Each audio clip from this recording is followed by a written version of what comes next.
வணக்கம் ஓம் நமச்சிவாய. இனி நம்ம என்ன கதை பார்க்க போறோம்னா, ஒரு நாட்டு ராஜா. அவரை எல்லாரும் பிச்சைக்கார ராஜா தான் கூப்பிடுறாங்க. ஆனால் ரொம்ப நல்ல ராஜா. வரி ஜாஸ்தி போட மாட்டார். மக்களை கொடுங்கோல் ஆட்சி பண்ணுறதுல ஹீ இஸ் வெரி சூப்பர். ஆனால் அவரை பிச்சைக்கார ராஜா தான் கூப்பிடுறாங்க. ஏன் அப்படி கூப்பிடுறாங்கன்னு இவருக்கே தெரியல. ரொம்ப நாளாக இவருக்கு அந்த சந்தேகம், நம்மளே ஏன் பிச்சைக்கார ராஜா கூப்பிடுறாங்க, நம்ம இதை தெரிஞ்சுக்கணுமே அப்படின்னு சொல்லிட்டு ஆசைப்படுறாரு. அப்படி ஆசைப்படும் பட்சத்தில் அவர் என்ன பண்ணுறாரு, நம்ம அமைச்சரை கேட்கலாம். ஐயோ, அமைச்சரை கேட்டால் அசிங்கம். வேறு யாரெல்லாம் கேட்கலாம் யோசனை பண்ணுறாரு. யாரை கேட்டாலும் அசிங்கம் நமக்கு தான். நம்மளை என்ன பண்ணுவாங்க, கேவலமாக நினைப்பாங்க, நம்ம சொல்லக்கூடாது. உடனே ஒரு பிச்சைக்காரரை தேர்ந்தெடுத்து ஒரு மாறு வேஷத்தில் போய் கேட்குறாரு, என்ன இந்த நாட்டு ராஜாவை பிச்சைக்காரன்னு சொல்கிறாங்க, பிச்சைக்கார ராஜா ஏன் உனக்கு தெரியுமா? உடனே அந்த பிச்சைக்காரர் சொல்கிறாரு, ஒரு 9 நாள் டைம் கொடுங்க, நான் உங்களுக்கு பதில் சொல்கிறேன்.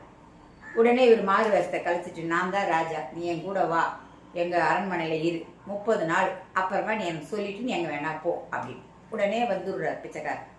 வந்தோன்னா அவர் ஒரு மூலையில் உட்கார வச்சுட்டு சாப்பாடு 2 வேளை கொடுக்க சொல்லிவிடுறாரு. எல்லாரும் கொடுக்குறாரு. 30 நாள் ஆயிடுச்சு. இப்போ போய் கேட்குறாரு, சொல்லு உனக்கு தெரியுமா, இப்போ சொல்லு, என்னையே எல்லாரும் பிச்சைக்கார ராஜா சொல்கிறாங்க. அப்போ அவர் சொல்கிறாரு, அரசே, ஒரு அரசர் அப்படின்னா என்ன பண்ணுவாங்கன்னா, இப்போ நீங்கள் என்னை கேள்வி கேட்டீங்க, தெரியுமா உனக்கு, என்ன ஏன் கேட்குறாங்க. நான் தெரியும்னு சொன்ன உடனே என்ன பண்ணுவாங்க, உடனே ஒரு முத்து மாலை, ஒரு பவழ மாலை, பொற்காசுக்கெல்லாம் கொடுத்து தெரியும் சொல்லுன்னு சொல்லி கேட்பாங்க. ஆனால் நீங்கள் அப்படிலாம் செய்யலை. 1. 2வது, உங்களை பார்க்கறதுக்கு எவ்வளோ பேர் வராங்க அரசவைக்கு. யார் உங்களை புகழ்ந்து பேசினாலும், என்ன பேசினாலும், ஒரு கவிதை சொன்னாலும், என்ன உங்கள் மேலே பாடல் பாடினாலும் நீங்கள் என்ன பண்ணுறீங்க, கூட்டின்னு போய் அவங்களுக்கு வயிறு நிறைய சாப்பாடு போட்டு அனுப்பிச்சிருங்கன்னு சொல்கிறீங்க.